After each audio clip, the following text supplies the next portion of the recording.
the centuries, to raise the hands and to bow down is an act of obeisance, an act of worship toward an idol.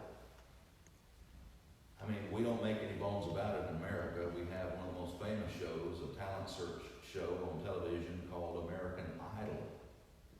And yet, in the New Testament, we're warned to flee from idolatry.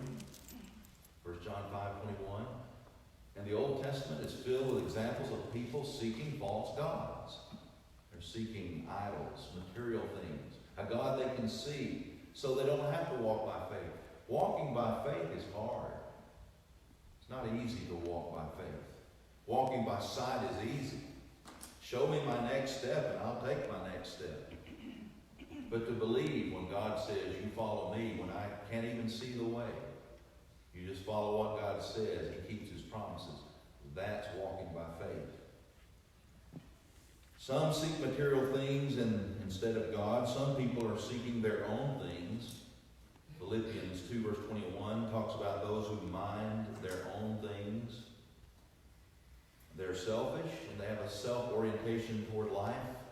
What's in it for me? Some people are seeking to please men. Galatians 1 verse 10. If I can just please men, not offend anybody, I can get through this world and things will be well with me. Some people are seeking wisdom from this world. 1 Corinthians 1:22 talks about the folly of trying to seek the wisdom of this world. It's vanity before God. Wisdom minus God is just nothing. It's just worldly philosophy. It's empty. It's vain. But all are seekers. There's no doubt about it. We could lengthen that list. People are seeking. And the Bible in the book of Proverbs we read Wednesday night where it said that a man's hungry mouth drives him on.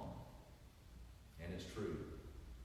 As we were leaving the stadium last night, there were people peddling beer cans full of beer for people who evidently hadn't drunk enough. And there were musicians playing, hoping people would leave a tip in their jar. And then there were some right out there with posters saying, please give us money. Just being very bold about it. Past one man was just shaking his cup, had a few coins in it, hoping somebody would put money in it. But people are seeking things. Well, there is a time to seek what really needs to be sought. And God's people need to seek the Lord while He may be found. And not just God's people, really all people. But Isaiah was warning God's people here, so this is really a message for the church. We need to seek the Lord. How have you done through 2019? Have you read your Bible as much as you intended to back in January? Did you set some goals? Did you keep them? Some people say that setting goals is really fruitless because after 10, 15 days, we've already dropped the ball. Some people intend to lose the holiday pounds. I read yesterday where someone said all they got for Christmas was fat. So the places where you go to the gym and work out, those memberships will go on the rise in January. By March, April, some people have dropped out. Maybe even sooner. But getting serious about our spiritual life, are we seeking the Lord?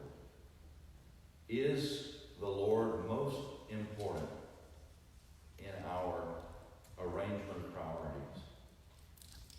There is a time to seek the Lord. Notice in verse 6, he says, seek the Lord while He may be found. That indicates there might be a time, or there is a time, when the Lord may not be found.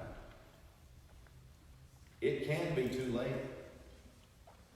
If you're in the middle of a car crash, you might have time to cry out to the Lord, but do you have time to repent? It may be too late. There are people that die unexpectedly. It happened this year. There was a woman over in Europe. She was known around the world as a fitness person. She had a YouTube channel that people followed, and she had millions of followers. I forget how old she was, maybe early 30s. But she gave a lot of advice on nutrition. She herself was very healthy, and she helped all of her followers to gain health. She got on a little scooter that she rented in downtown, I think it was one of the big cities, and a truck pulled out and hit her She didn't expect that. I mean, she died physically fit. It happens. We cannot put all of our priorities in this world. In fact, we've got to arrange the priorities we have in this world under the great priority, and that is seeking the Lord.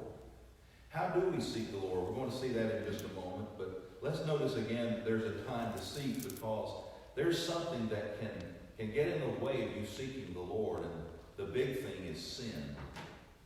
Sin is our greatest problem. It's not cancer. It's not depression. It's not losing your job or losing a loved one. Sin is our problem because it has eternal consequences. And someone made the observation, if you take the word S-I-N, what's right in the middle of it? I-S-I-N. It's my problem. It's your problem. All have sinned and fallen short of the glory of God. And there's not a thing we can do about it without Jesus. Jesus shed his blood on the cross to give us an opportunity to have something done about our greatest problem. And so there is a time to seek the Lord, and it is before sin does something very terrible to our heart. You know what that is? Sin hardens the heart. If you will turn to the book of Hebrews, chapter 3, verses 12 and 13, you'll find that the Hebrew writer talks about exhorting one another, encouraging one another while it is today. Because we can be hardened through the deceitfulness of sin. Sin deceives us. And if we give into it, and we practice sinful things, it has a way of deadening and hardening the heart. Hebrews chapter 3, again verse 12. Beware, brethren. Anytime you see the word beware, be aware. Beware, brethren. Notice again the word brethren. He's talking to Christians.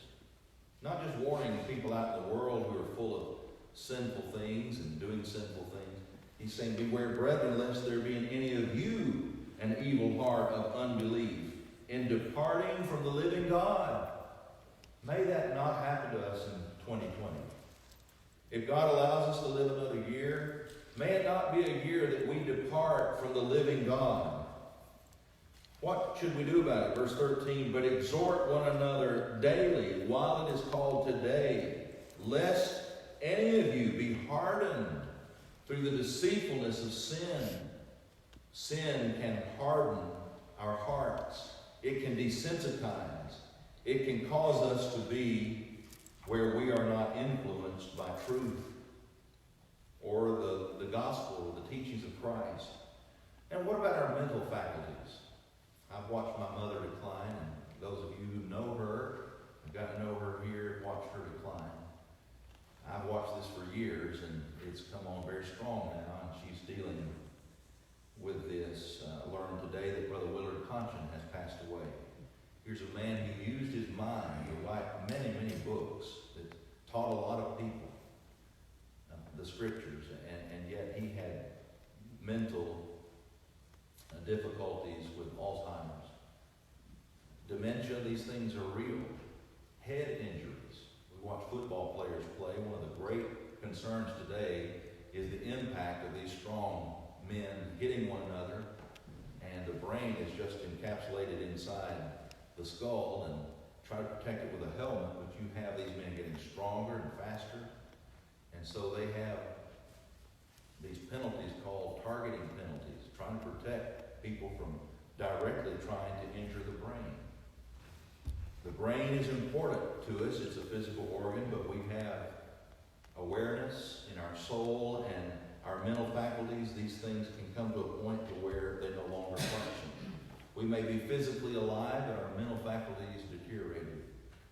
I've seen people who would be very functional in their adult life and be involved in a car wreck and be just equivalent with someone who was born mentally retarded.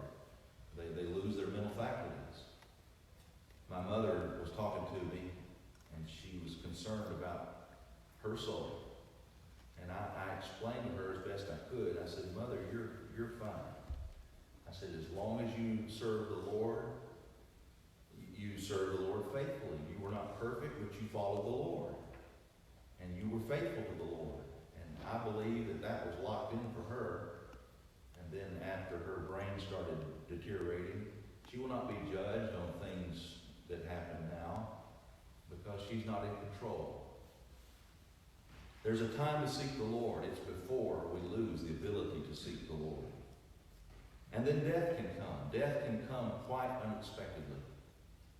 I mean, it may happen to Brother Willard Conscience, age 98. He lived a long life.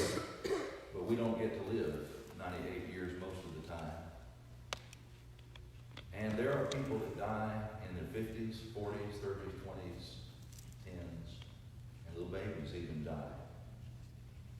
So we do not know when death will come, but we do know death does come. The Bible says the living know that they will die. We know that's a fact. The Bible even tells us. Hebrews 9:27, it is appointed unto man once to die. After this, the judgment. So the Bible puts emphasis on a time when we should seek the Lord. And you know when it is? It doesn't begin January 1st. It begins December 29th. It doesn't begin December 28th. That's gone. We might not ever see another December 28th or 29th. But it begins today. The emphasis is today. Back to Hebrews chapter 3. Notice he says, exhort one another daily while it is called today, lest you be hardened through the deceitfulness of sin. If we had time to read Hebrews 3, verse 7 through chapter 4, verse 8, we would see a tremendous emphasis on the here and now.